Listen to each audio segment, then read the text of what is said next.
Yes, ma'am. How you doing? Are you speaking tonight, or who else? Are you? Stacy's the only one here. All right. I think. All right. Well. Bill and Ann are here. Bill? Well, Two Bills. All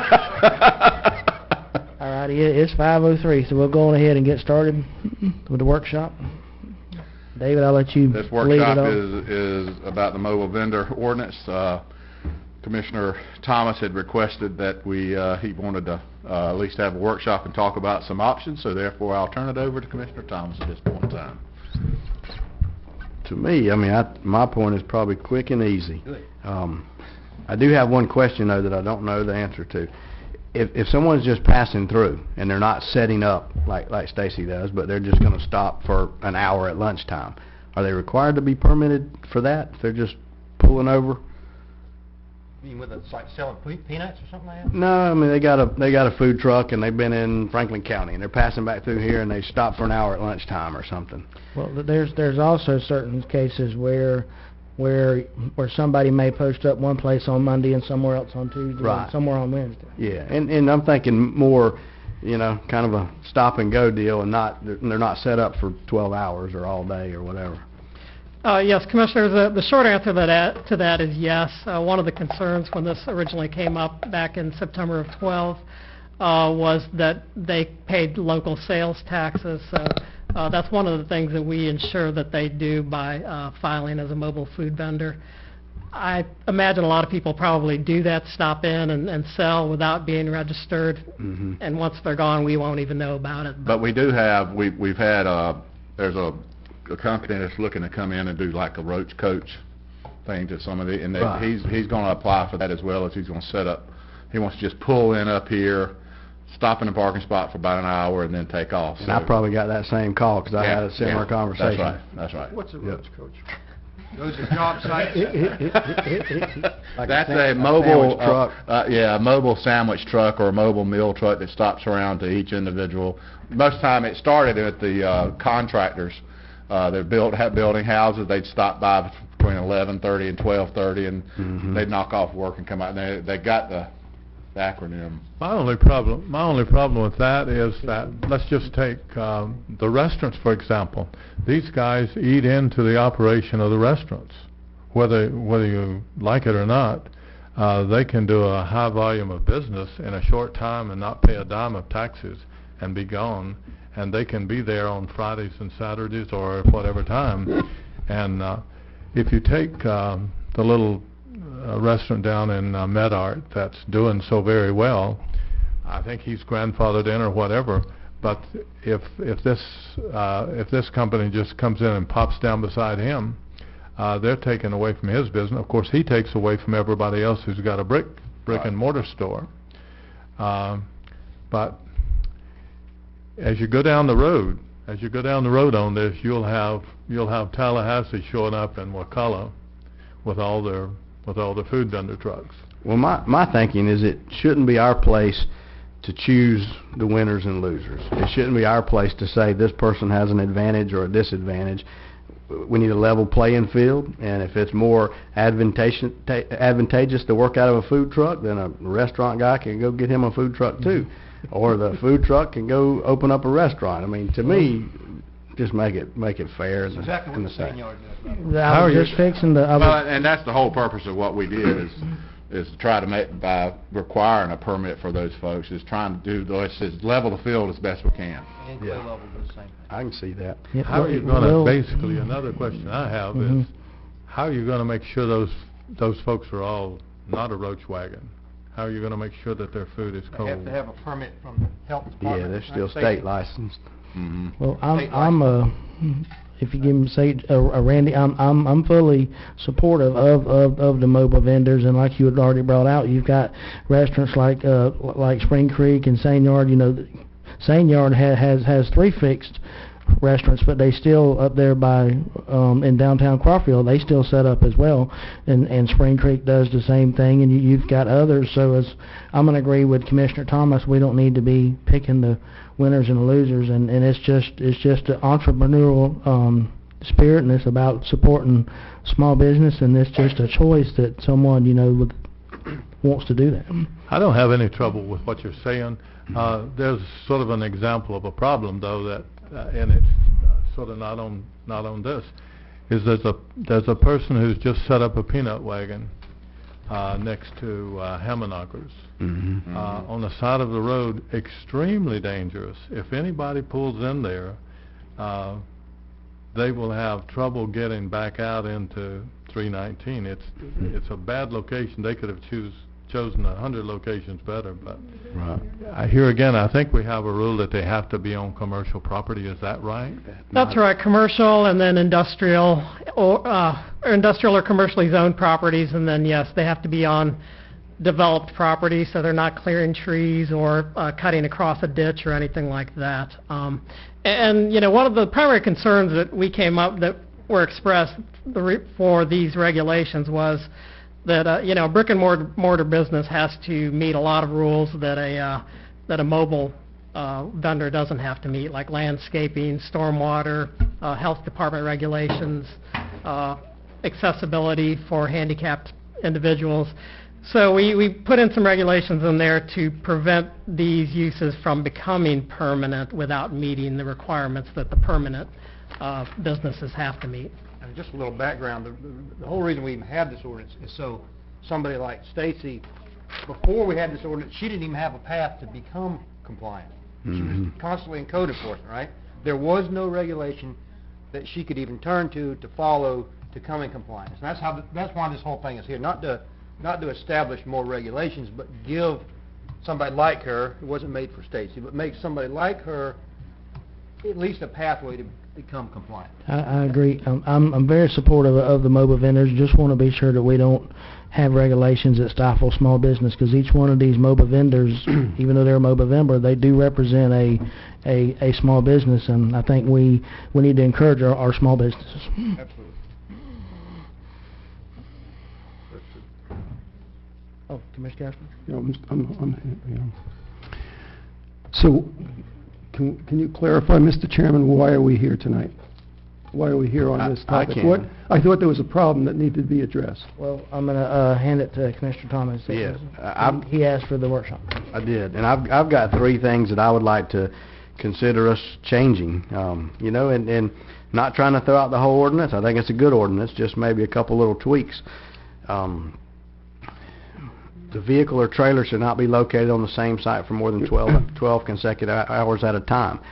Well, this ordinance allows people to be set up every day, 365 days a year, and we don't have a problem with that, but we're requiring them to move it every 12 hours. To me, that's kind of counterproductive. I don't see any benefit in that other than just making it difficult on them. I'd like to see us just strike that line completely out of it. The hours of operation shall be between sunrise and sunset. Well, there's times of the year the sun sets at, 5:45 p.m. So people coming home from Tallahassee, these guys would have to close up before they can even come by.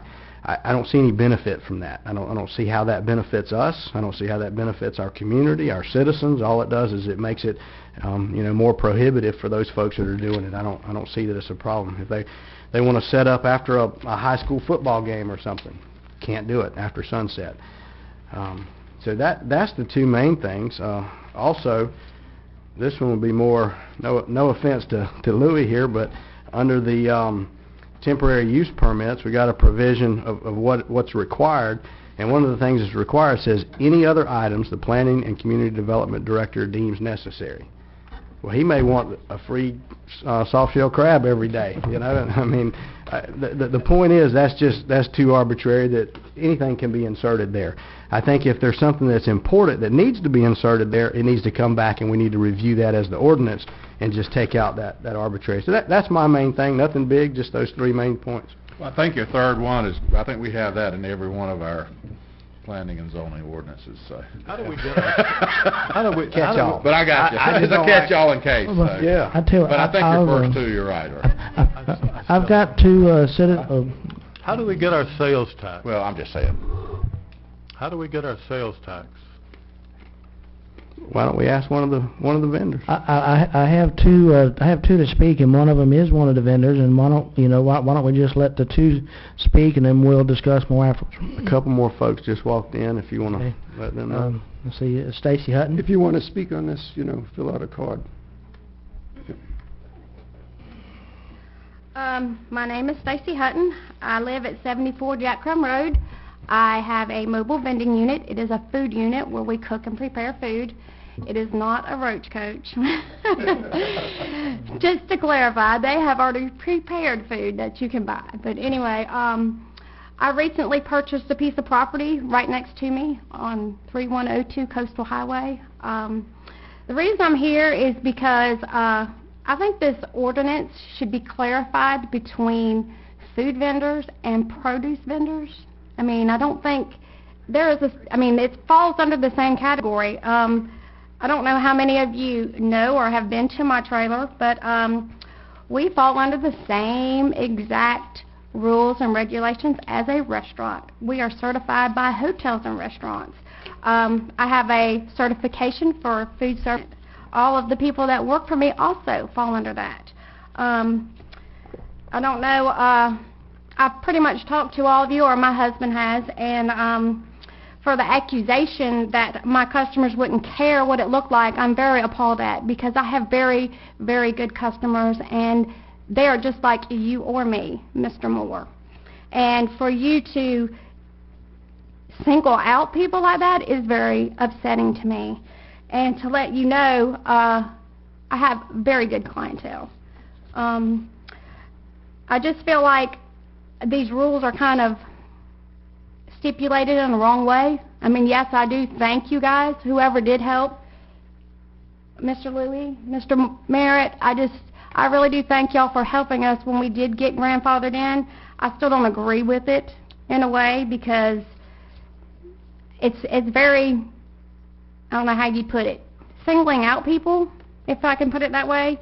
But I do thank y'all for that, because it is very, very difficult to move a trailer of that size every single day. And like I said, I did purchase the property next door to me that Miss Michelle Snow had, and I do plan on doing something with it as far as restaurant-wise. Just haven't figured it out yet, but I will let you know, and if it comes to it, I will take actions to do what I need to do. I mean, I've been in business right there at that spot for 7 years, so I don't see how you can regulate something that you've allowed me to do in a certain way that I can't move it. You know what I mean? I'm 75 feet away. I just don't comprehend that very well. And if I'm ignorant, I apologize, but like I said, I think it should be distinguished between vegetables and peanuts and mobile food vendors that prepare food. I really do. And thank you. Our next citizen is Bill Russell.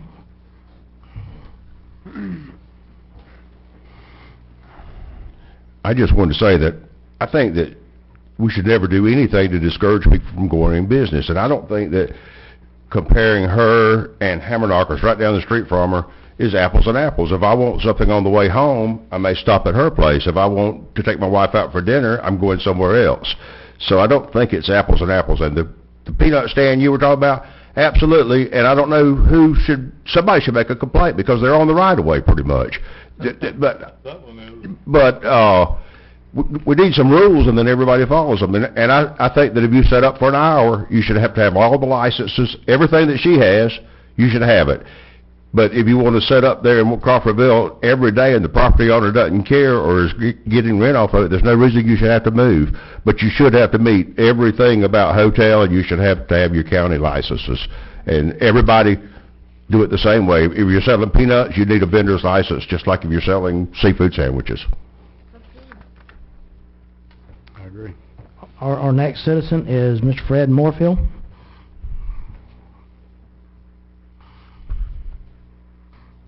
Appreciate y'all letting me come up here and talk today. For those of you who don't know, my wife and I own the Castanet restaurant located over in Wakulla Station. This past July, we purchased a truck down at Port St. Lucie, brought it up, completed it, converted it into a food truck. It was certified and licensed this past November. The food truck is actually an extension of the restaurant.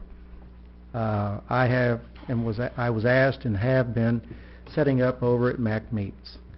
There was a gentleman that was set up there at one time and pretty much has lost interest in it. I knew Tim or know Tim at Mac Meats, and he invited me to come and set up my truck. My truck is available for inspection by any and all people. We run a very tight ship at our restaurant, and it continues on within our truck. We are certified food handlers and follow all the rules and regs that the DBPR and hotels and restaurants require us to do. I was invited here by Mr. Thomas, and I apologize, I'm not totally current on the total aspects of this workshop, but I did want to let everybody know that I appreciate the invite to come here tonight and would be more than happy to participate in future workshops or even commissioner meetings on the thoughts and ideas of food trucks or mobile food vendors. Ms. Hutton is unable to readily move her operation, and I can fully understand and appreciate that. And I also support her thoughts on her situation, and will continue to do so. My truck, however, I do move because I use it for catering, and we go to other events and whatnot. And that was really the kind of the purpose to put it together in the first place. Our catering at our restaurant has grown, and we needed something that was a little bit more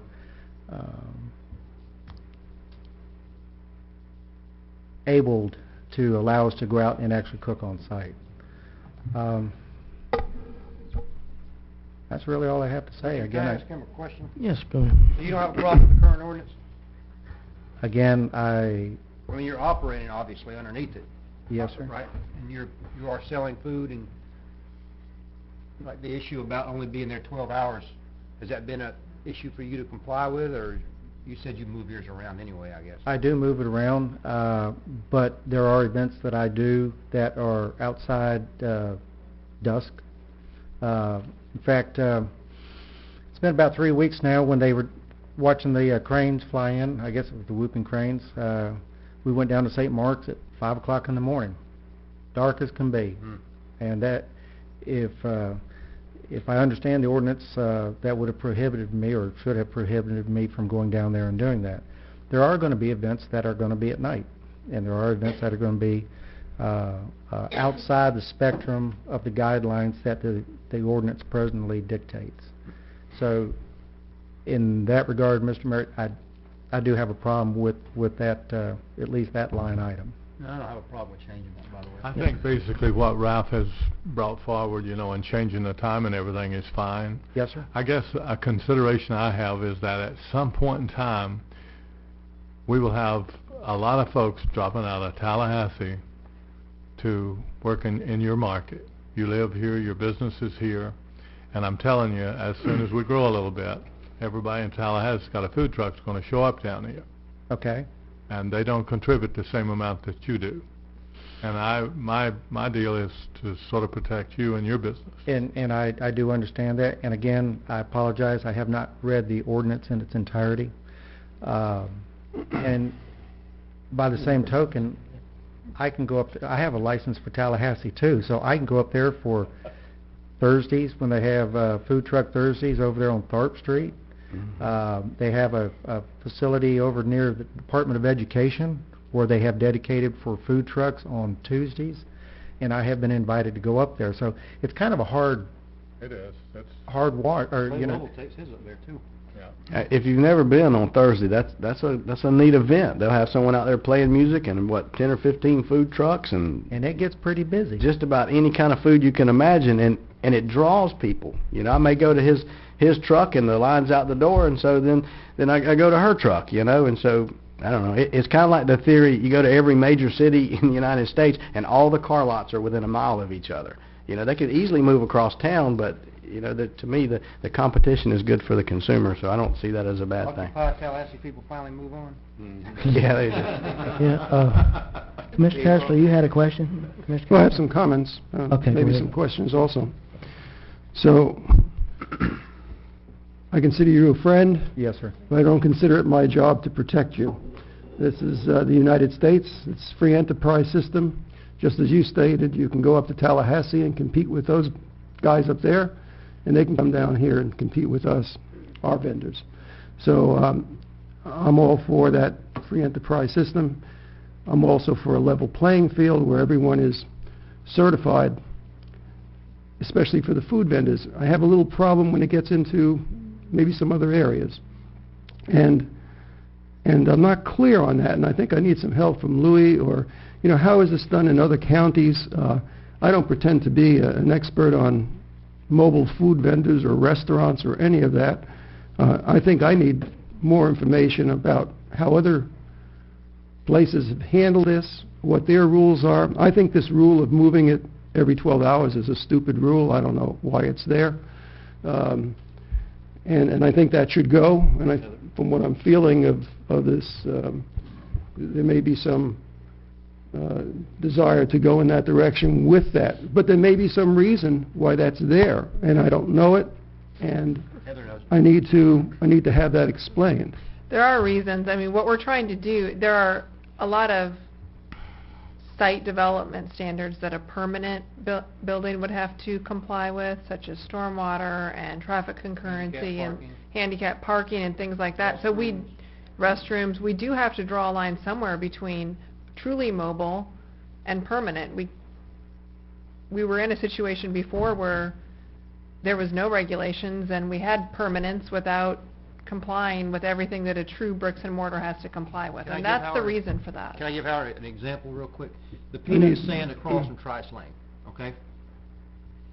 Okay. They sell all kinds of stuff. They had to go through the whole site plan permitting. Yeah, I'm very familiar with that one. Site plan permitting process, parking, storm, everything, right? Yes. And even though it's a portable thing, it's not like what Stacy's doing. Well, but this turned out to be more than a portable right now. That's pretty much stationary. They're not taking that and moving it right now. Well, it could be gone in 2 days, whereas a building could not be gone in 2 days. So there is a fine line, and, you know, when we're, I guess, trying to do this, trying to provide a path with the people, of course, they got grandfathered in, but the people that didn't, you know, when we met with Clay Lovell, I think he didn't have an issue. Apparently, other than the daylight to dark, the time frame, I don't have any problem changing that. Well, you're talking about which one do you don't have a problem changing? The moving, the 12 hours? 12 hours.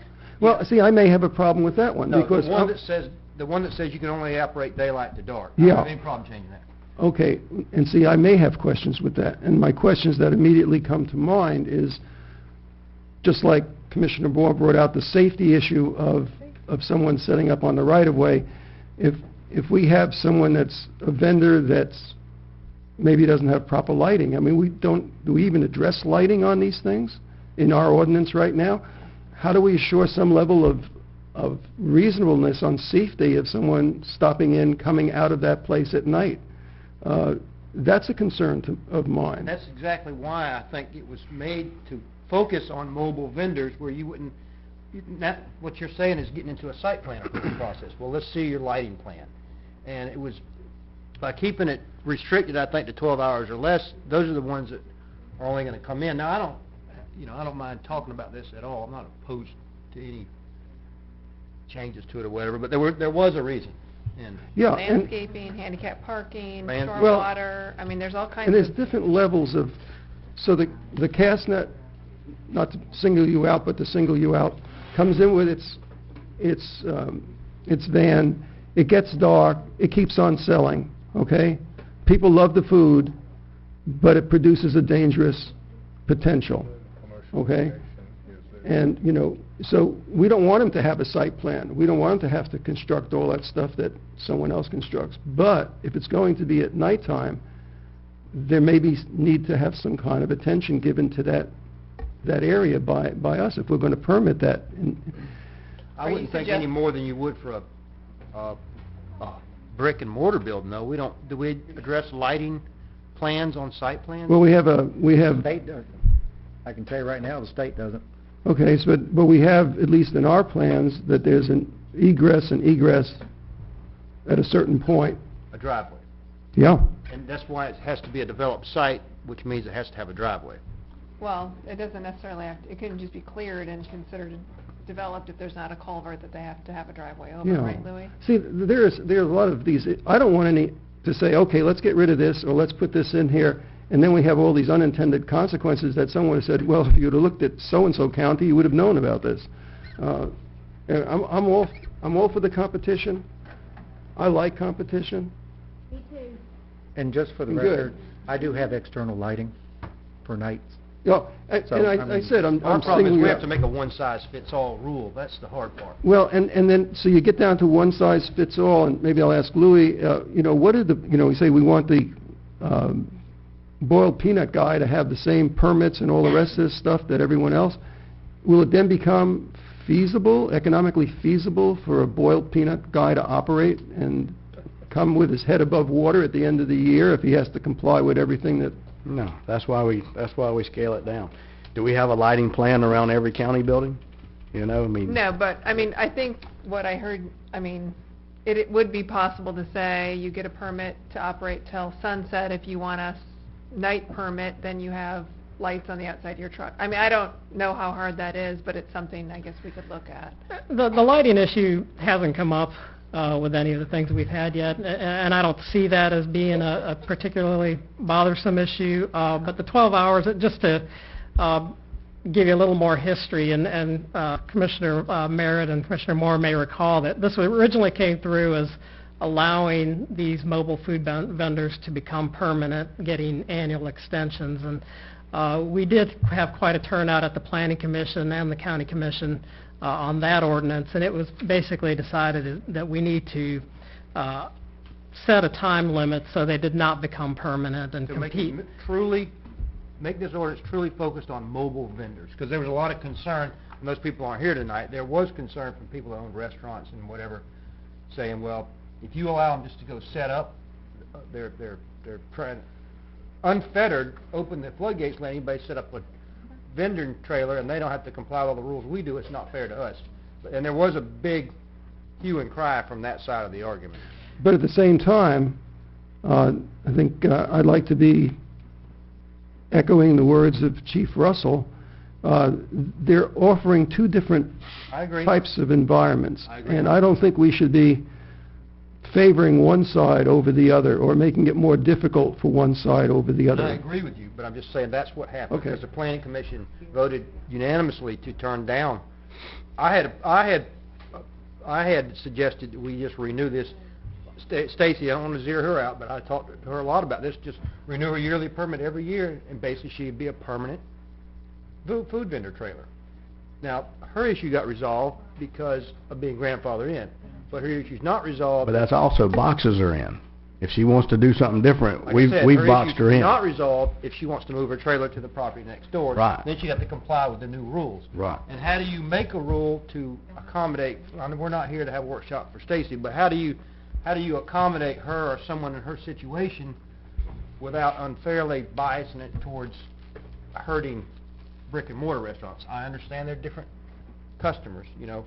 If it's 95 degrees outside, I'm probably not going to go sit out there in the sun or in the shade, Stacy has a fan, and eat. I'm probably going to want to go sit in the AC, but, you know, that's just...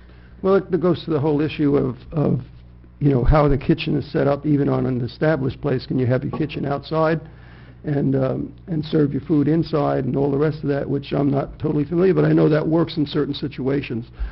And that may be something that gets looked into from the planning and zoning aspect, where they have the ability to go and look at all these other ordinances from other counties and cities and see how they have handled this situation. You know, it would seem to me that if you have a food vendor, Stacy and Mr. Hutton, they're grandfathered in, so your problem's been solved, pretty much. Well, you're grandfathered in, you can stay there and you can... No, she has to stay there. It's not that she can stay there, she has to stay there. Okay. We've boxed her in. All right. But my concern is that someone comes down, or someone here, they move into a location, and basically they become another permanent setup. What if they set up a tent with a Army air conditioner in it, and then you are competing with other people. If And we- When do they have to have handicap parking spots? When do they have to have bathrooms? You know what I'm saying? If there aren't any regulations, theoretically, somebody could come in, set up a seafood thing, get a big tent, put air conditioning in it, and they've got a restaurant. I mean, would you stop at her booth and have an expectation, oh, I'll be right back, let me go to the bathroom? I mean, that's just not, Yeah, that's seating. not something we do, you know? Well, I understand. I know it sounds ludicrous, but if you have seating for the public, I think you're supposed to have a bathroom. Or what if somebody in a wheelchair wants to go eat? I mean, the hard part of us is making a rule that fits all situations. Like Heather said, we got to draw the line somewhere, and I need to think about a way we can accommodate what Stacy wants to do, but I don't know if you could take vested rights and move them from one piece of property. I don't know what Stacy wants to do. I didn't know we were here to discuss a particular property. I thought we were here to discuss the ordinance. So I mean, that's something we'll have to, I guess, look at, but... These were based off of Leon counties. To answer your question, Okay. Dr. Kessler, is we looked at their regulations, and you know it's not exactly what they have, but to address the concerns that came up at the Planning Commission, at the board, and the board about the permanent businesses, that's what we came up with. And apparently they allow operation after sunset, because I've been on Tharp Street at the food trucks after sunset, so You want to address your concerns one at a time? And I've only got two. I mean, I'm easy on Yeah, that. and I think that's a reasonable expectation on the sunset. I'm not sure if that's ever been a problem, you know, except perhaps safety, but I don't know. But Well- the 12 hours is what I think I think raised a lot of issues the last time, is because they wanted, the board that is, wanted to come up with a way of saying this is not a permanent business, so therefore that's why you don't need to meet the same, you know, wind load requirements, you name it. So that's where 12 hours, and I don't know if that's a good number, but you know, they did want something to distinguish between things that were truly mobile and things that were permanent. How about rubber tires? If Rubber it's got tires? rubber tires, it's not permanent. I think Howard wants to ask a question. Thank you, Mr. Chairman. So, what is the reason, I mean, what are the reasons for making a fixed building have a lot of things for their restaurant that a mobile building may not have? Well, public safety, building codes, handicapped accessibilities. The health department, they had a lot to add the last time about kitchen standards and things like that for a permanent restaurant. Bathrooms. Of course, yeah, there's bathrooms, there's landscaping, stormwater, parking. So what's the reason for a mobile business not having the, Well, because they're mobile, they're going on a site that's typically already developed, where, you know, they don't have to cross a ditch or clear trees or build a parking lot or put up any permanent structures. So, you know, mobile vendors just have different needs. If there was a hurricane or something like that, they could pack up and move. To save us a lot of grief, maybe we do a three-day permit instead of a one-day, because they may have a festival that they're going to for a weekend. They may need to set up on Friday and leave on Sunday. So basically, if they had, we can't enforce a one-day because we don't have enough people, and they will not set for one day, and they will not move one day if there's a three-day festival. Why could we not give just a three-day license and make it easier on us and them? It's still movable, it's still whatever, but... Well, and that would address the concern that they are not truly, they're not going to be permanent if they move after 3 days. One day is difficult because these people are going to get into places where that they have a two-day event. They're going to go a day earlier to set up, maybe, or they may leave a day later. So if we give them a 3-day window, it's no different than a one, but it just makes it easier on us especially, and it makes them be able to attend festivals and stuff like that. I will say one thing, Stacy, if you misunderstood me about your customers, all these people in Wakulla are the best people in the world. Your customers and everybody's customers. So I hope that I did not mean that. If I said, I could not have said that. Hopefully I didn't say that, because Somebody said it. So I'm hearing that the planning and zoning doesn't have any problem with the 3-day or thinks it's a decent idea. Am I hearing that right from you, or? Yes, we're just looking for some time frame to distinguish that it's not a permanent business. So, yeah, I mean, I don't have a problem with 3 I think days. we would definitely want to talk to the Department of Health, though, before we... Yeah, that would be... Well, Okay, I Well, was going to you the- next. not only you have Department of Health, but our building department, there's certain codes, especially when mobile vendors start putting picnic tables and stuff like that out there, then that becomes seating. Well, that starts to enter that whole nother realm of stuff you gotta Well, provide. If you provide seating, you gotta have handicap access. And is that per state? Yeah, I mean, that's what I mean. That's where it gets dangerous. If you keep it purely mobile, that's good. But when you start adding that seating component, that's when it gets tough. It's kind of like a fuel tank at the landfill we had. As long as it had skids on it, that you could move it, you didn't have to comply with the containment and all this kind of crap. And you theoretically had to move it around every once in a while. That's right. You never did, obviously. Well, I want, go ahead. To unbox Stacy, as Ralph had said, we have her boxed in. I know that you bought the property next door to you, and we're talking about this one time, you've been grandfathered. Once we get your problem solved, then maybe we don't have a lot of other, we've set the standards for everybody else behind you. My opinion would be if you move to that house, whatever, if you want to move, I have no problem with that.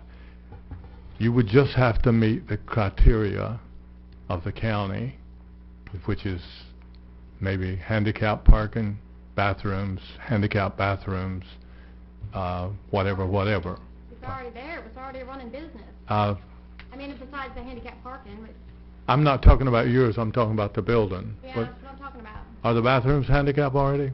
Well then, as long as you meet the county whatever, as Ralph says, in this particular case, I guess we can unbox you. But we'll have to go through the process to see how that works. I wanted to ask a question about the 3-day rule, like you were saying. Would that mean that someone like the Huttons who are, there again, not trying to single out, but someone like the Huttons who are there consistently, does that mean they would have to literally move every 3 days and come back, or? Okay, all right. Grandfathered in. But they want to move. Sir? What about me? You're not grandfathered in. Right. You're not grandfathered in. Yeah. What I'm saying is, I don't leave my vehicle there overnight, I take it back home. Yeah, well, that's fine. You get a 3-day permit, and if you have to be somewhere 3 days, you're there. You can either leave it or not. What I'm asking is, I have been going to MAC meets 4 days a week. You'd be He fine. has Can to you do go that. to the microphone just to get that in the record? He's fine, he's in compliance with it. Yes. What about Ralph's idea of, instead of using a time frame, using a definition to do a mobile food vendor? Like, his idea was, if it has rubber tires on it and a trailer hitch, it's considered a mobile food vendor, instead of using a time frame saying you can only be there 12 hours, and that means you're a mobile food vendor. Does that make any, is that possible? To just use the definition of the thing itself? Also on what he was saying, you know, if as far as being there 4 days, for 4 days, each of them days you're traveling back and forth each day, right? So each day is its own occurrence, basically. You can be there every day of the year, the way you're doing it right now. Do you leave your trailer there for those 4 days? Is that what you're trying to tell them? No. No. No. No, Yeah, you're it's right. not a trailer, it's a truck. It's a truck. And I drive it there, Okay.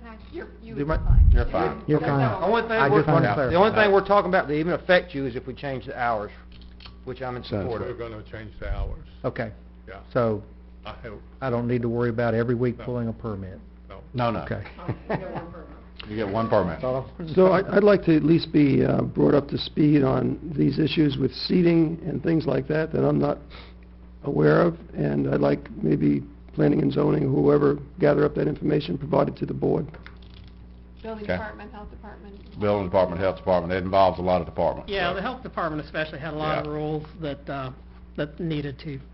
we need to address once Yeah. they become more It permanent. almost gets a little ludicrous, like the one at Max Meats, it used to be there, a little thing, she had to, I don't know, she had some thing, she had like landscaping, I said, what are you doing, why you gotta have, the county said I had to have these flowers out here for landscaping, and she couldn't put a park bench out there, because that was considered seating, she couldn't put a park bench for somebody to sit there and eat the food they just bought. I mean, it gets, it gets counterintuitive Well, almost. that's where, and that was that's what I'm before we saying, had that gets out of our hands, that gets in the Department of Health and the building code, so it gets out of our hands when it gets there. But what So I'm that's the saying reason is, we need to make sure that nobody's putting picnic tables up and all that stuff. before we had this ordinance that we're talking about, that was what was going on. They were made to comply with landscaping and site plan requirements and all this other kind of stuff.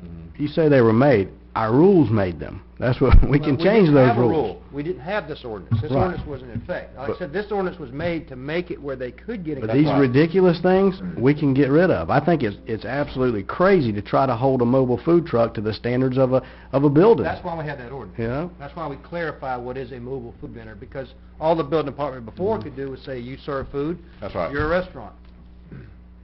Now, this made it actually a lot easier for them. Yeah, actually, this was to make it better, It actually. was to make it better, not more And difficult. I agree with almost all of it. That's why I only had 2.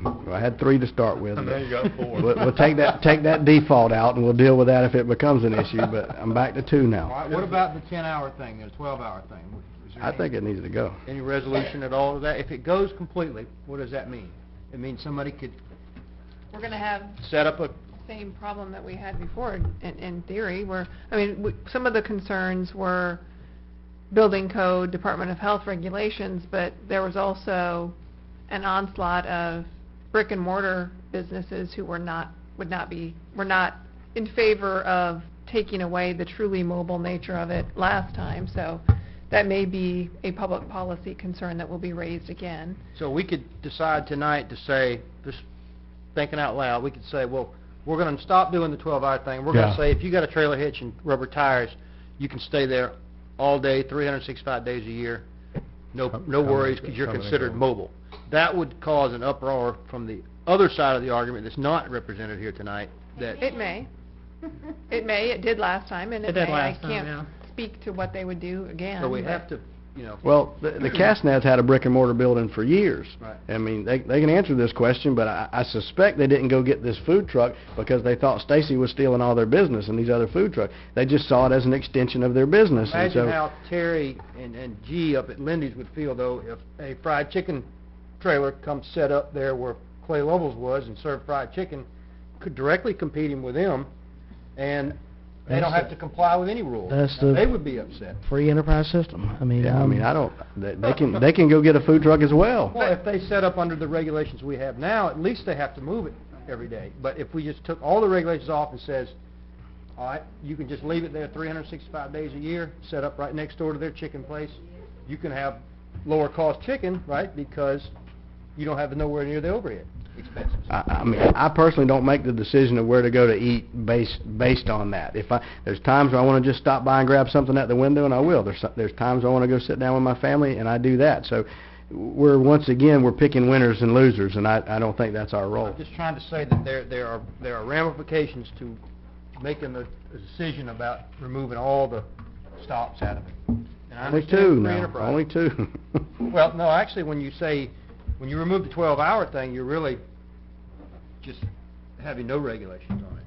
You can say you can be there, just like Stacy's doing right now. I don't want to single you out. You're saying anybody else can come do exactly what she's doing. Right. There would be no need for grandfather. Well, I mean, is there anything fair about grandfathering? Grandfathering, what it does is it gets the people that's in front of you right now off of your back, because you say, okay, we'll let you stay. But everybody else that comes after you, you guys are just out of luck, because y'all wasn't here at the time when everyone else was here.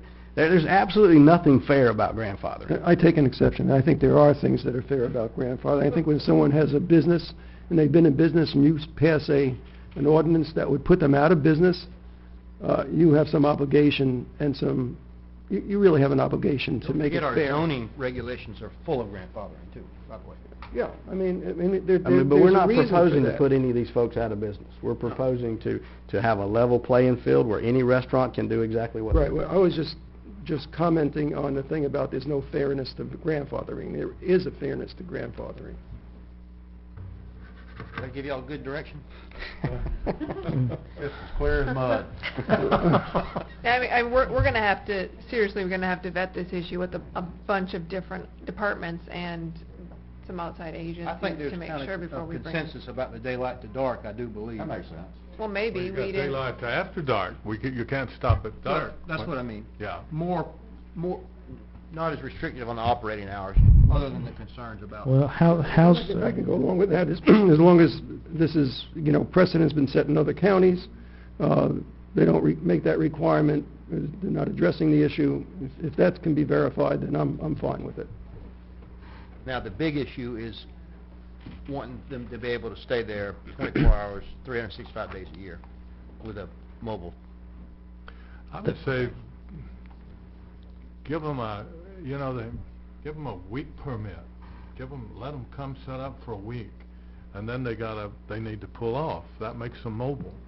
That's kind of what the ordinance says right now. They can stay there 12 hours and they gotta leave. They can come back the next day, every day. Let them, if they want to park it and leave it, let them leave it for 7 days. Ralph wants But them if to leave it there all year. Well, that No, gets I to want be- them to decide. Here's what we need to consider, is if they're serving the public, if they're providing a benefit and people like what they're doing, then they come frequent their establishment and they stay in business. Have you seen how many food trucks have come and gone? And businesses and even restaurants. We've had, one closed in the last few weeks.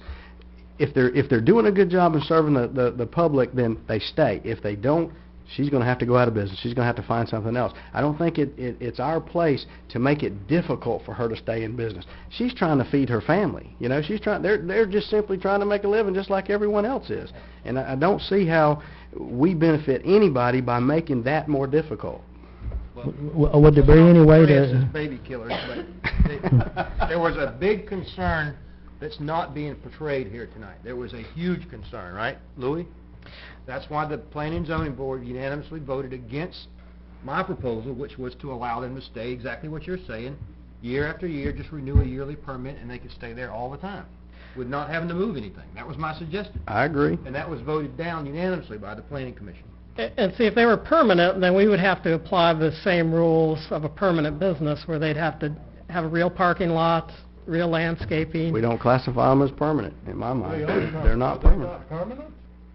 She can pull and move. Could even be out of there in 30 No, minutes. but you've been grandfathered. Yes. If you've been grandfathered, that means you're permanent. She is But she permanent. can be. Well, she had a site But plan. I heard your word about those. No, yeah. Yeah. Well, I mean, it's just like, almost every restaurant in this county serves chicken, and I heard from a lot of them, they hated seeing Zaxby's come here, because that's another place where it pulls customers away from them. I'm sure, it'd be great if you were the only builder in the county. If I was the only mortgage company in the county, we could all have a monopoly, but that's not government's role to pick those winners and losers. The best we can do is let's have a level playing field and let their level of service and their product and their price points, that decides whether or not they stay or go. I don't have a problem with that. I just want to make sure that the next person that follows doesn't set up a permanent residence without, we have our permanent businesses, Stacy being one of them. Everybody else is a mobile, the gentleman back here and his wife, they're a mobile business. They're a mobile food vendor. So, Well, and that was a problem. It really wasn't a level playing field, because they're not meeting all the health department requirements of a permanent business, and not to mention the building requirements of a permanent business. And we keep going back to the state requirements. I say let the state deal with that. I don't think we need to be in a position to enforce those. If the state has a problem with that, the state can deal with that. She's required to be licensed. She's required to be inspected. I don't think we need to be overly concerned with that aspect of it. Well, there's also building department But we enforce the regulations state as code. well. Yeah, we got about 10 minutes before we start the 6 o'clock meeting. If we don't have too much more discussion, we can... I have a couple of questions. Okay, if we can... I have one for each restaurant. So, Yes, sir. what's tomorrow's special? Mullet dinners.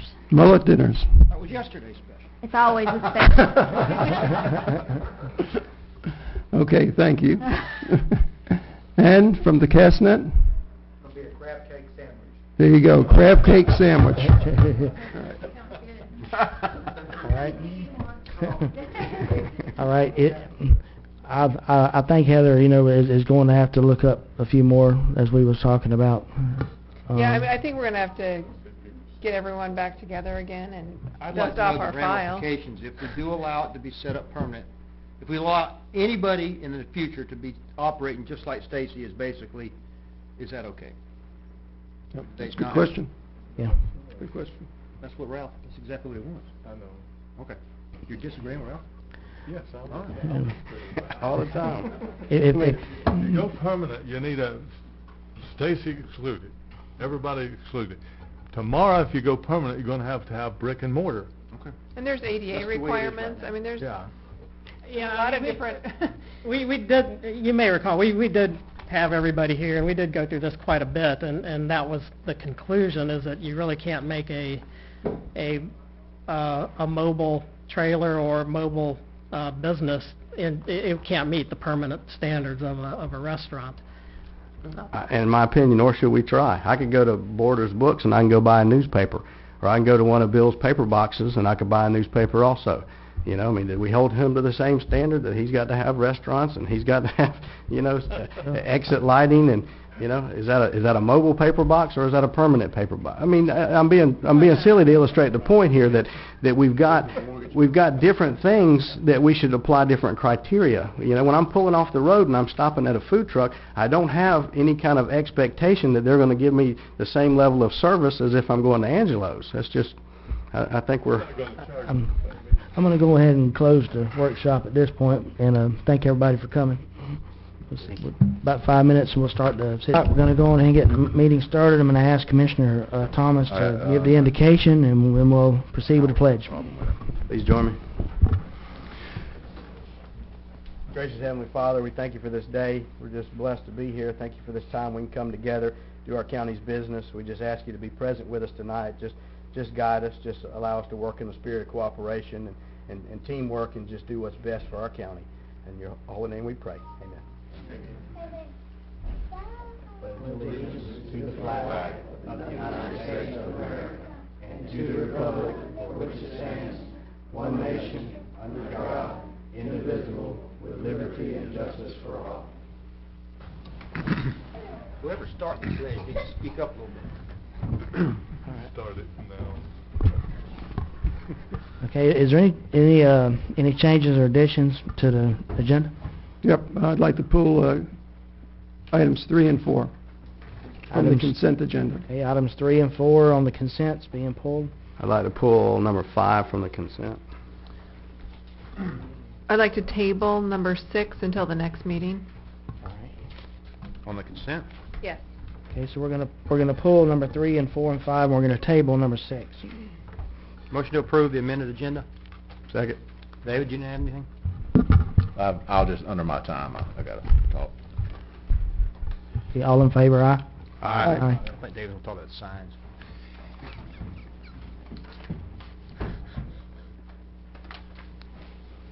Okay, next, we have the citizens to be heard. I've only got one citizen card to speak in the first half.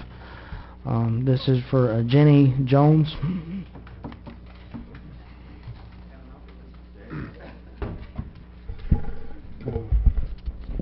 Good afternoon. I'm Jenny B. Jones with the Wakulla County Christian Coalition. And Commissioners, I'm here to extend an invitation to you and to others for the activities that we have coming up in the month of February. On the 14th, which is Valentine's Day, just happens to be Valentine's Day this year, we are having our banquet, and this is our scholarship banquet. This is really a fundraiser for us because you know that we give scholarships to 2 deserving young people at Wakulla High each year in the amount of $500. Tickets for this event they are $30 each, or you can buy a table of 8 for $225. So like I said, we're extending an invitation to you and others. I have tickets, or I can take your name and I can leave your name at the door with a ticket. So either way it would work. After we do the banquet, then the activity we have in the park on Saturday from 10 to 2. It's the Heritage Festival. We are not doing the parade this year, we're just doing activities in the park. So that is on the 15th. Then on the 16th, which is Sunday, we will be having, we participate in the National Readout, and it will be at the public library from 3 to 5. We're asking people who have stories that they want to tell, books that they have read and want to share. If you have written a poem or a book, come and share it. We are especially extending an invitation to the young people. We want to encourage reading That's what it's all about, to get our young people involved in that. So all of these activities, feel free to come and join us. And like I say, I have tickets, and they are available. Thank you very much. Thank you. I appreciate it. That's the only citizen that we have a card for. If nothing else, we don't have any public hearing items tonight. We don't have any order of presentation. We're going to move on to the consent. Move consent. Second. We have a motion made and second to approve the consent items. All in favor? Aye. Okay. Item number 3 was the first one that was pulled. This agenda item requests board approval to accept and award the ITB 2014-02 for Bostic Pelt Road, Mill Creek, NRCS drainage improvements to the lowest responsive qualified bidder. I think also, along with this item, you were passed out a letter from the Gulf Group on this in an attempt to help qualify. This came from Alan Wise to help qualify and make a statement to their abilities on this project, as well as understand a performance bond will be posted for this I project. make a motion to approve. Second. Have a motion made and second. Any discussion on this item? Yes. So the reason I pulled it. Mr. Kessler? All right. I pulled this and the next one because of something that struck me. It may have struck some of the other commissioners as well. On this bid on Bostic Pelt, we have a range of bids that are concerning to me. We have a low bid. It's $177,540. And the second bid, the bid after that, the next higher one, is $279,350, greater by $100,001, almost $102,000.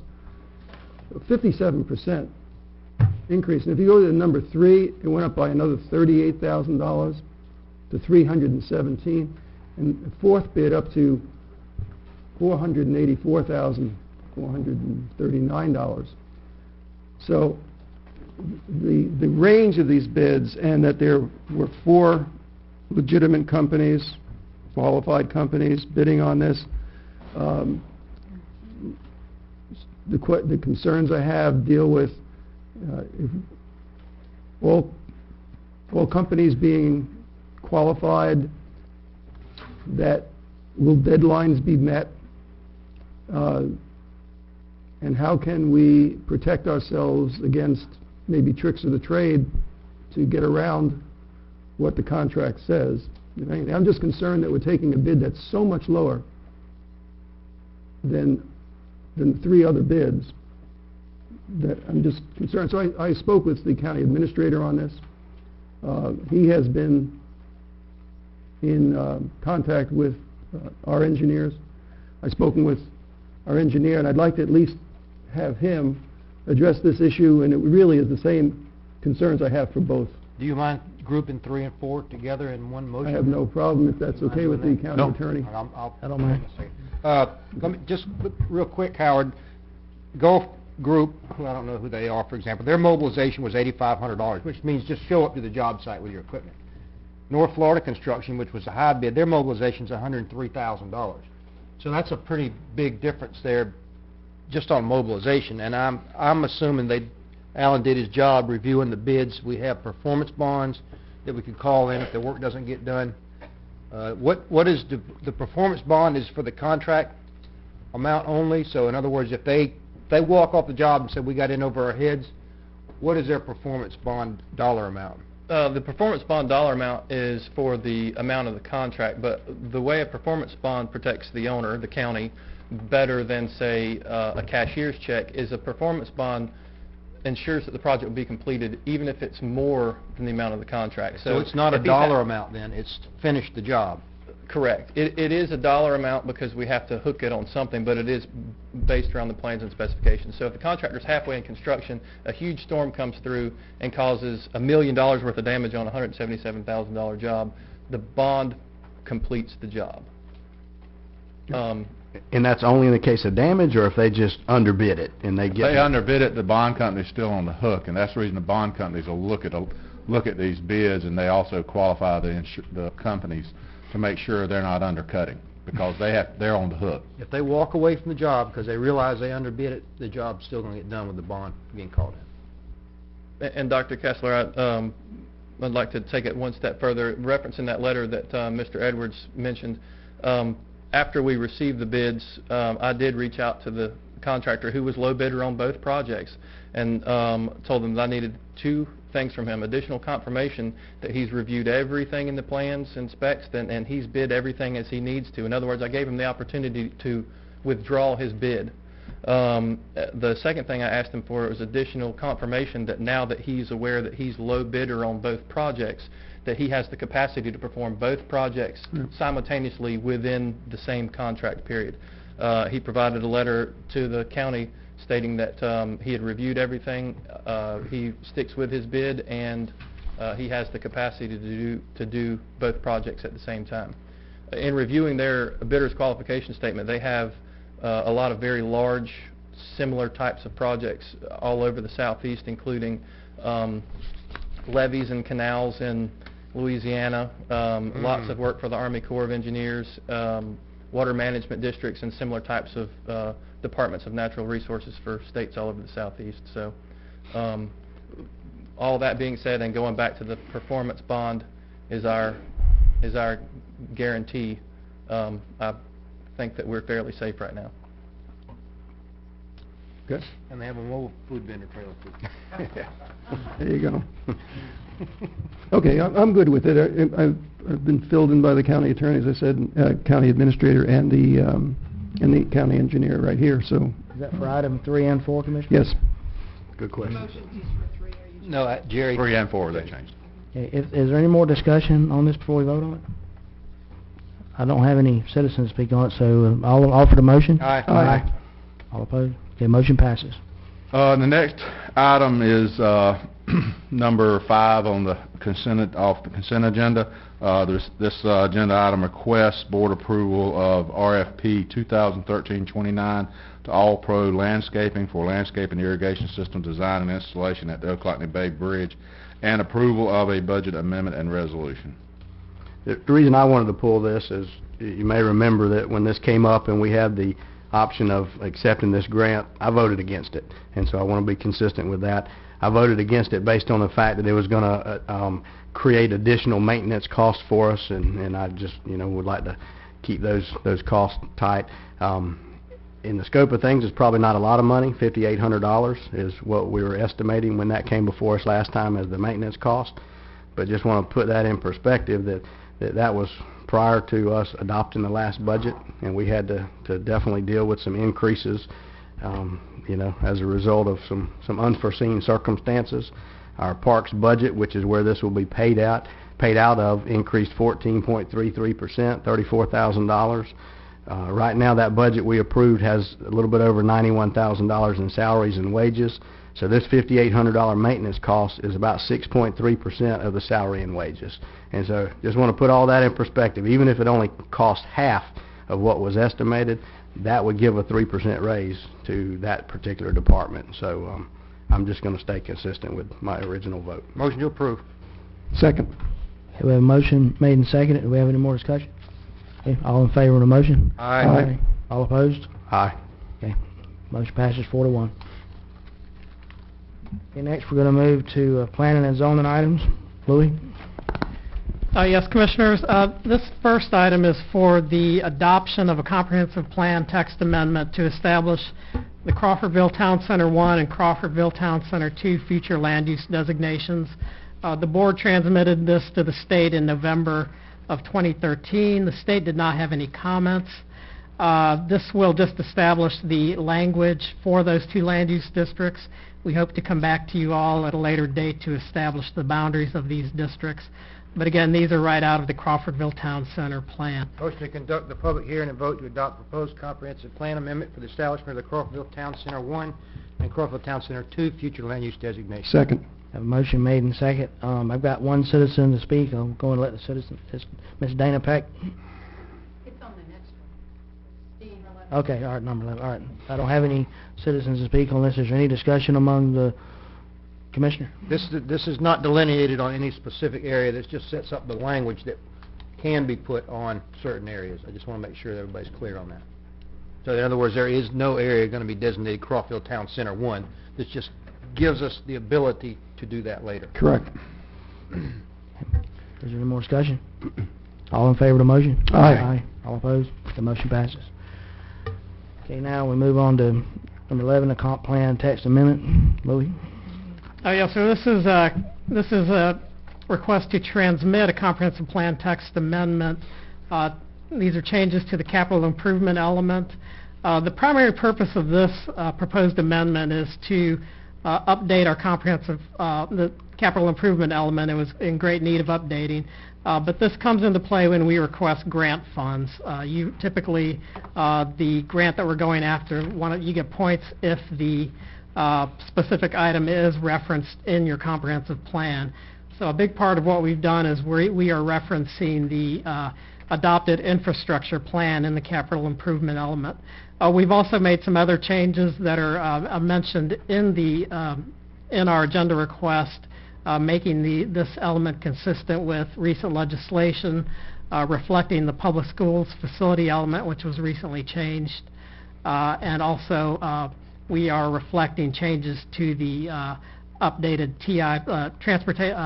Transportation Improvement Program of the CRTPA. I'll make a motion to approve with one change I'd like to discuss with y'all before a second. On attachment 10 of, page 10 of 14, policy 3.4.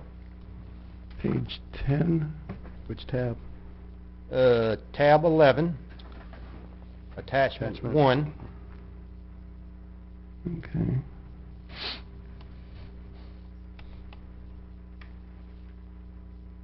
And we're on attachment 1. Okay, what page? Ren? Page 10 of 14. It's labeled in the upper right-hand corner there of every page. Okay.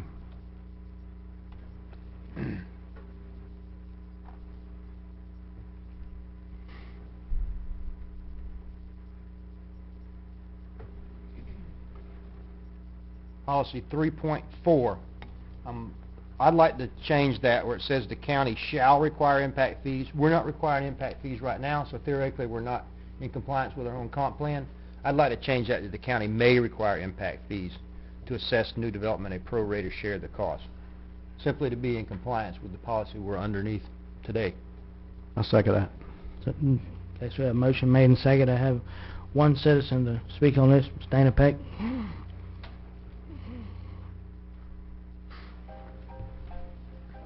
On that change to this, it's always better to make the citizens pay for impact fees than the developers that are doing them. When I read this, I couldn't understand what it was, and then I looked into it and I saw that no one appeared at the Planning Commission meeting to speak, and I guess probably because they didn't know what it was. It's listed like the request board approval to review an application for comp plan text amendment CP 13-04 and approval to transmit amendment to the state. I think it'd be really, really helpful if what you're doing were put in plain English so people could understand what you're doing. When I looked at this, I saw that this is really important because it's the plan for making our water clean and fixing drainage that isn't working really well, and for sewage and for new roads. Then I looked at the new roads, and it was interesting to me because only one intersection is listed in this plan, and that's the US 319 Wakulla Aaron Road. And I wondered about the other 3 priority intersections that you all had voted on. And then I got hold of an email back in September, and there's an intersection priority that isn't in this plan that just keeps popping up. And that intersection is at Medart at US 319 and 98. And the plan is to change the intersection and put it smack dab in front of the high school. As a grandmother with soon-to-be teenagers, I shudder at the thought of an intersection placed smack dab in front of a high school with the way teenagers drive. But then I saw something even more interesting.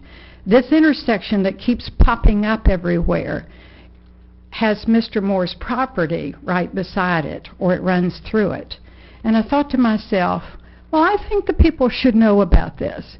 I think that an intersection that hasn't been approved is popping up and could possibly be done because all the intersections aren't listed in this plan, and that it's going to profit directly one of the commissioners.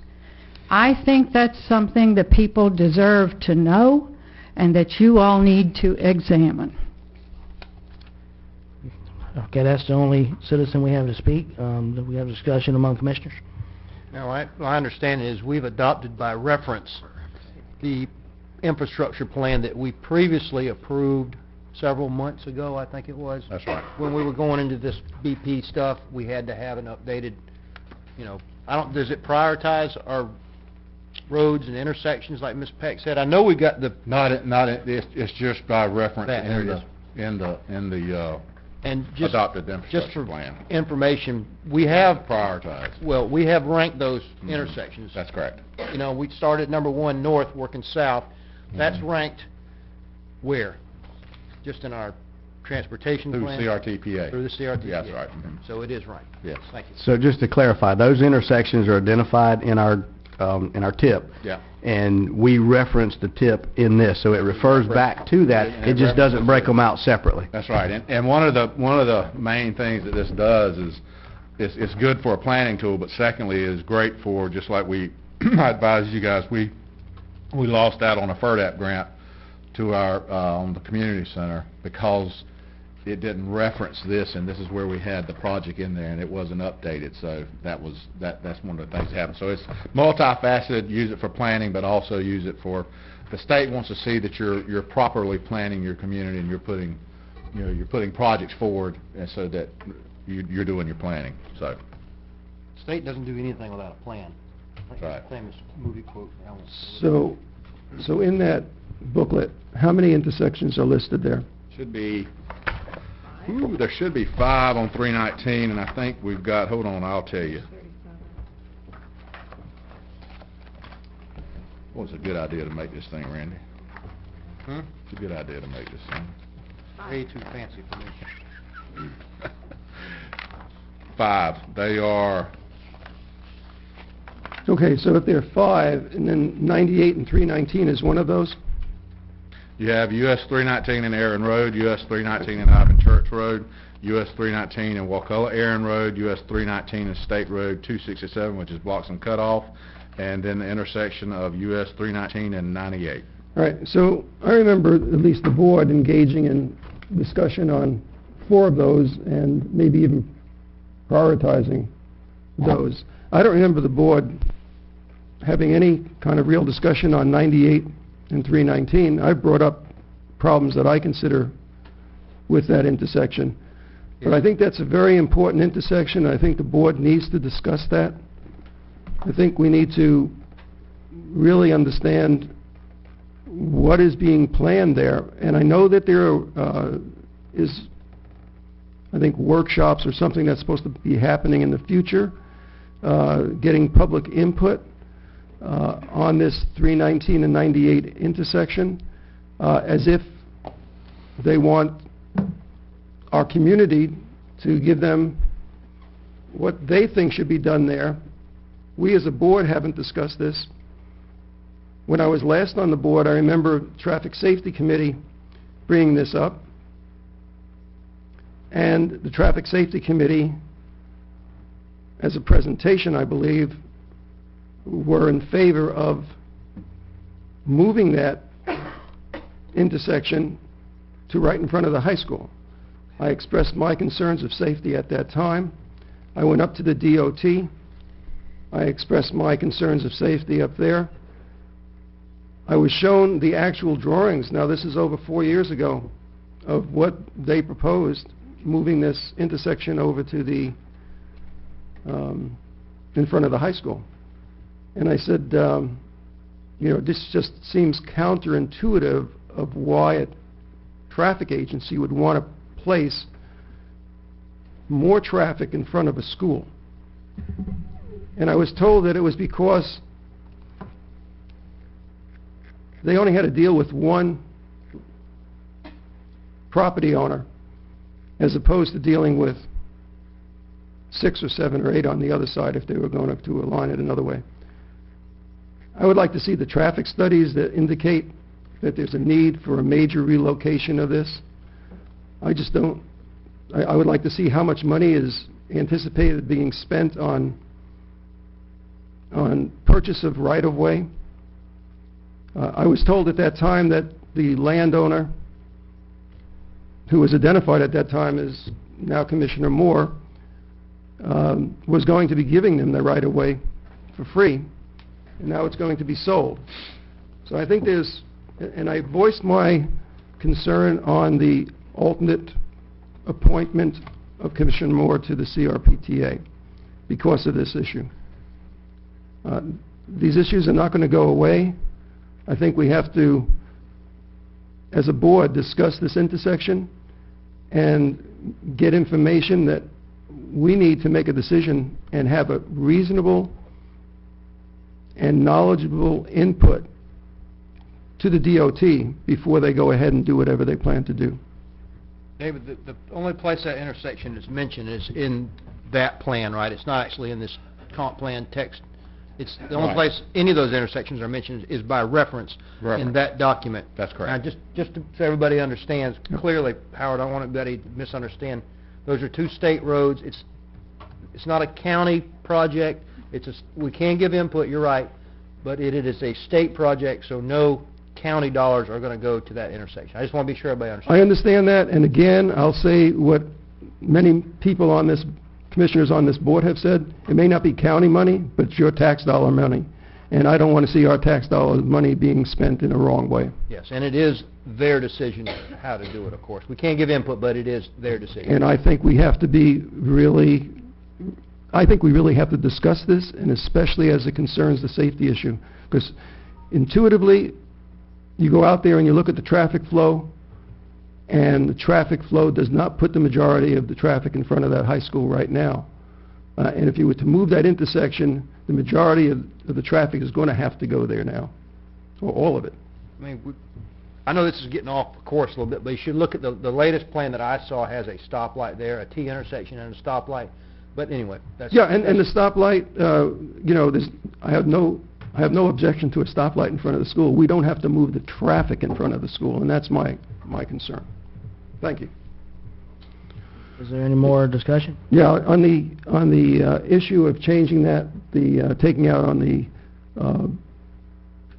if it comes to be, I assume that wording was put in there so that we would have the ability to do some of those improvements in that area. How difficult would it be to put that back in if we decided we needed that? Well, I think if we put may in there like I'm suggesting, we can, if we get impact fees, we'll be in compliance with the language in the comp plan. Right now, I don't know if we could be sued, but somebody could sue us and say, your comp plan says shall.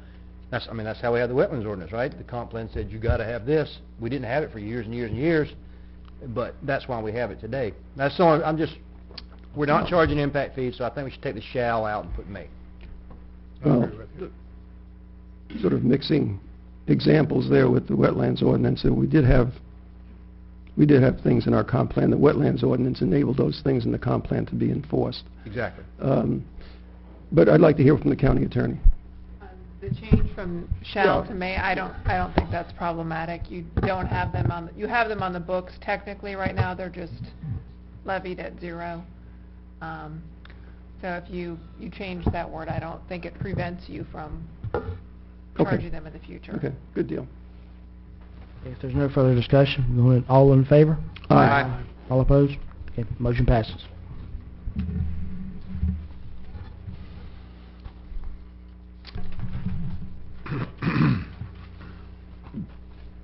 Okay, general business, David? Agenda item number 12, excuse me. This agenda item requests board approval of resolution appointing members to the Wakulla Marine Advisory Committee. As you know, we passed the ordinance, and this will set the committee. It's 5 folks, and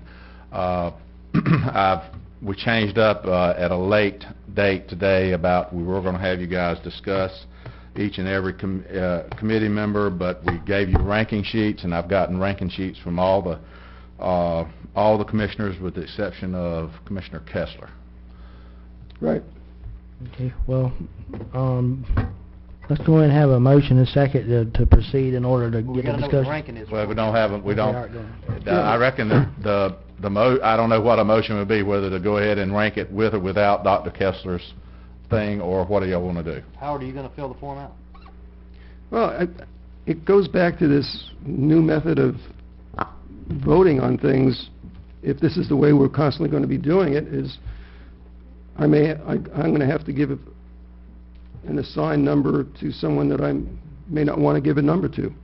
And I'd rather be voting someone up or down than having to be in that position. So that's a no. Yep. I could rank my number ones in each one of these things, if that would help somehow. We need to rank everybody, because then that unduly, if you got somebody that's last, they should be ranked last, and that way because you take the lowest to the highest. So, if you guys, If there's somebody you don't like, put them last. That hurts them. Well, why don't we all just rank who we like number one in each thing and see if we have a majority? Why don't we just stay the way we are, and if you don't like what we're doing, then the four of us will go. Well, the way we are wasn't what just was put in front of us at this meeting. The way we were with this is supposed to be a discussion. Well, I think whatever we need to do, all five of us need to do it myself. I mean, Commissioner Kessler, are you intending on ranking? I mean, yes or no, are you? who is your number one for the first one, Dr. Kessler? Cypress Rudlow.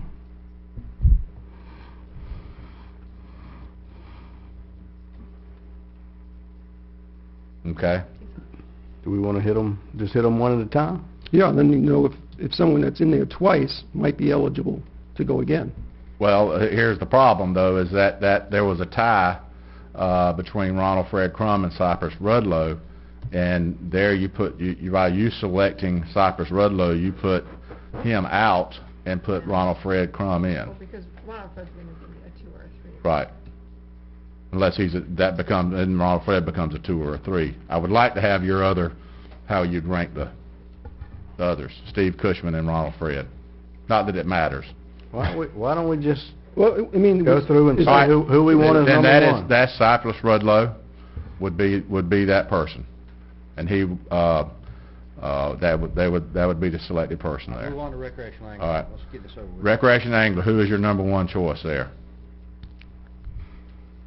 Greg Stanton. Okay, that person is Steve Cushman. That'll be representing recreational angler. Okay, biologist. Okay, and the marine biologist? Greg Stanton. Okay, our person that will be representing that is John Gunter. Motion to approve David's rankings he just read off. Second. Plus the two that's already in here of Chuck Shields and Yeah. Jody Campbell. That Good. goes without saying, of course. Right. Thank you. Okay. Okay? Yeah, Okay, that good. was it. All right, all in favor for the motion? Aye. All opposed? Okay, motion passes. Okay. The next item, David? This agenda item requests board to consider the application for reduction and forgiveness of code enforcement lien, CEB LR-007 in the code enforcement board case, 2009-172. I think you all were briefed on this item previously. Heather, what was I think that the issue before I make a motion was that we don't even recover nowhere near of our out-of-pocket expenses by waiving it. That's correct. When this item went to the code board, they were not provided with the county's cost estimate sheet, which is what we have instituted and used for example, the Hill code lien reduction that you just recently did and the Strickland one. This is a sheet that's attempting to give you guys the information of what our out-of-pocket hard costs are for each case. I'll make a motion not to approve the forgiveness application. Second. Number two, option two? Option 2. Yeah. Okay, is there any discussion? No discussion? Well, that takes us down to you had two numbers. You had a 3,500 and a 1,400. The 1,400 is the maximum that you can recover on this one. That's the maximum lien amount right now. That's what we're voting on right now. Correct. Whether to reduce that or not. And the motion is to not reduce it. And the motion and second is to not reduce this, correct? Correct. Okay, all in favor of the motion? But I Oh, was just gonna make a comment. Okay, well- We have reduced them in the past, and I just wanna make it clear that, you know, we can't reduce this because the hard costs are greater than what the lien amount is. Citizens' out-of-pocket costs are not even being recovered. And so in that case, I think we've got an obligation not to reduce it, not to forgive it, because doing so would put that burden on the citizens, and so I think that's the right thing. And we are staying consistent with what we just recently done because the ones we just recently passed, we are recovering our hard cost. Absolutely. So, anyway, so everybody for the motion? Aye. Anybody opposed? Okay, motion passed. I think it was something you wanted to... There's no, I don't have any commissioner agenda items. You want to say something else? Yes, I'm gonna say something, Randy. You got anything, attorney? Any attorney? County administrator? Yes, I don't, this is, send out appreciation to the TDC and also to, our Public Works Department, ESG, for the installation of the sign on 319, as well as to our Commissioner Merritt for donating his engineering services. That's what I was... Is that what you, okay. No joke, he did all the wind load analysis and everything, for that gratis, so we appreciate that, but I think everybody looks at the sign, it's really nice, it looks a lot better than what was there. We're gonna actually talk to the contractor and, that's doing our OBPT work and see if we could, you know, dress it up just a little bit more, and as far as a little bit of landscaping, nothing crazy, so.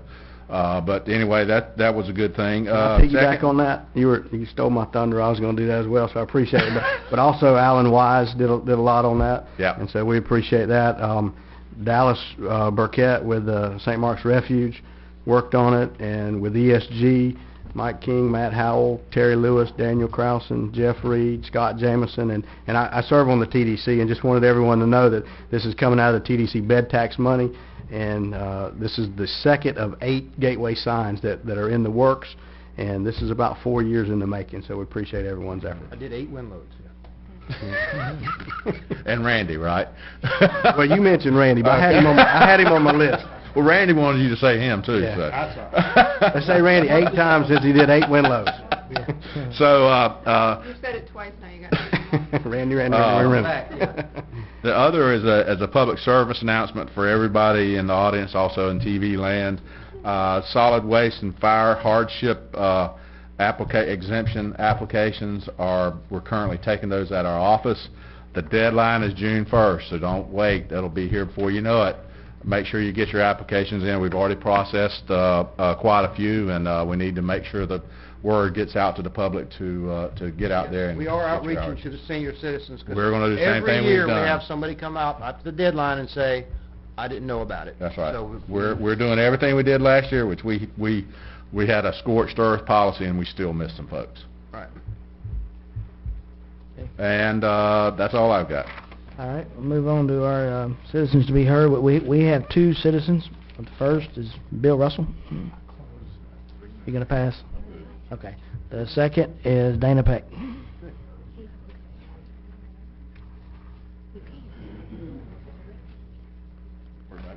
Dana Peck, 2481 Surf Road. Let's not play slippery Sue with the words here. This commission ranked, or maybe a commission before since they've been ranked, or this goes on since 2008, ranked 4 intersections as priorities. And yet this 5th intersection at 98 and 319 keeps popping up in first place as priority number 1. This is the intersection which would directly profit Mr. Moore, your commissioner. And you can dance around this if you want to. You said that intersections were not listed specifically in this document that you just voted on. Yes, they are. Policy 1.8. The Wakulla-Aaron 319 intersection is specifically named in this document as in attachment 2 to this document. Now, only one is named, and that gives you all what? A little dancing room here to stick in the priority for Mr. Moore? I'm not sure about that, but that's the way it looks. This is a serious problem.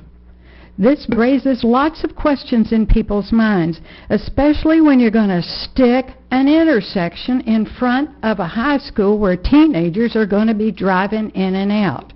Mama, hang on to your teenagers because they may get killed today. If we don't have any more citizens to be heard, we'll move on to discussion items. The first discussion item we have is Commissioner Kessler. Okay. Before I get to, well, let me start with that. The first quarter financial review is what I have listed there.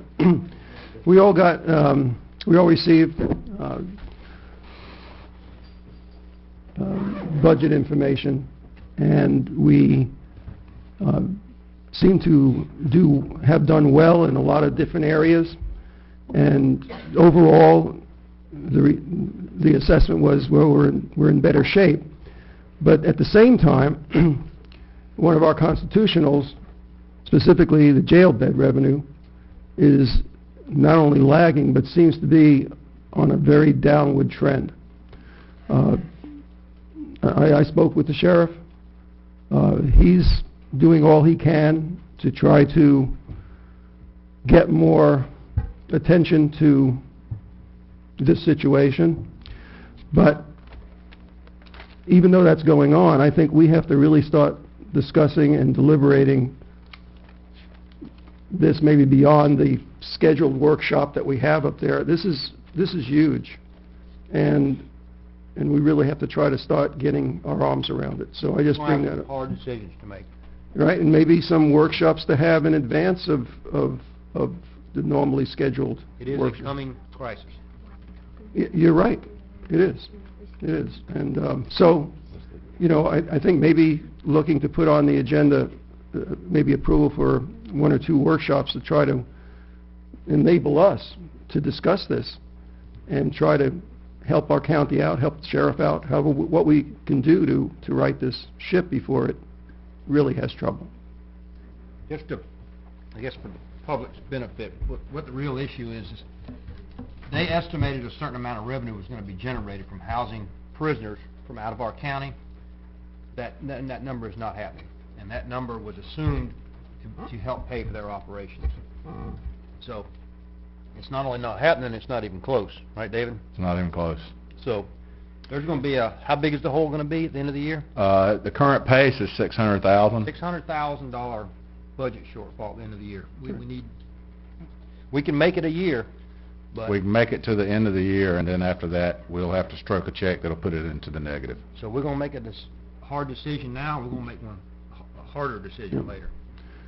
And I don't know. I don't mean today, Yeah. but we need.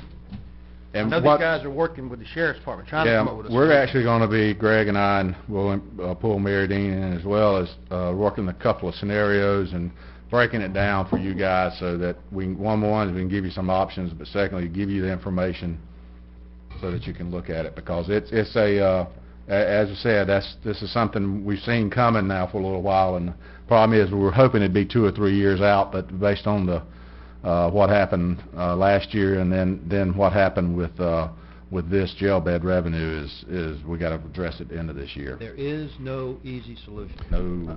I know that, I'm sorry. I know that, and I think that the I Told You So award should really go to our county administrator for really raising the red flags at the last budget go-around, and I think we really have to really look at his counsel coming around this time. What's our contractual obligation as far as if we make the decision to get out of that with the federal government? If I'm not mistaken, Commissioner Thomas, I think there's a 90-day out on that. I'll have to verify that, but I'm pretty sure that's the. It is still making money. It's still in the positive, but it's not making as much money as we had assumed, or they had assumed it would. Is the problem? The problem is if you get totally rid of it, you don't get rid of enough expenses to offset. That's right. The You know, revenue. getting rid of it is maybe not the answer, It'll but put you even more in the hole. Keeping it where at is least making- slowing the That's right. demise. Personally, I think we need to do is back up on our assumption of the revenue. We need to look at what it is today. It's not going to make $500,000 a month. It's going to make $200,000 a month, because that's what it's been making for the last 18 months, or whatever. Average it They was somehow. doing that, now it's $1.50, so. Yes, and whatever you get above that goes to your reserve. But in order to do something like that, we either have to give the sheriff more money out of the general fund. We have to raise taxes. How many of y'all for that? I didn't think so. No, you didn't give me a chance. I mean, we have to do what's necessary over here. Somehow we have to come up with a solution. That's why I think the dialogue amongst us is very important. You know, we have to look what's best for the Wakulla County. I agree. I think it does require a workshop, and I would be in favor of us having one soon to... Sooner the better. The Yeah, sooner the better. we've got a March, Budget development budget workshop? development, March 6th. That should be And Good. realize right now, Greg doesn't have time, Greg and I'm taxed, but Greg is in the middle of audit, which is more important. So therefore, he and I have already going to get together the end of this month, and it'll take us about a week to pull everything together, and then we'll have the information ready for you on the 6th. And then, so we should schedule that for ample time. Well, this is the entire day is dedicated to, Okay, we got it. not the entire day, but... And I appreciate the Bible. board's discussion on this. I mean, Well, it's something that needs to be looked at and addressed. Jessica wanted to move that date to the Monday of the meeting, but I told her we wanted to... All right. Mr. Chairman, I'd like Well, to... I want to ask, do we need to vote on that, to put it on that date? No, or we're no, just it's mix it already- in? it's already there. Already there, yeah. Okay, and, so in the Tallahassee Democrat, there was a article on a civics essay contest that is, as a U.S. citizen, you have the right to say what you think about problems in your community. You also have the right to try to influence the people in the government who make decisions and laws that impact your life. Think about a local or state issue that you would like to change and write to convince the appropriate official to make that change you would like to see. In writing your essay, be sure to address the following 4 points: the problem or issue you wish to solve or change, why is change needed, include facts and details that support the change you propose, and what needs to happen to bring about the change that you want to occur. In other words, what solution or policy do you suggest, and why will your plan or solution work? Now, this is for grades 4 to 5. Maybe they can figure out the jail bed revenue thing. There you go.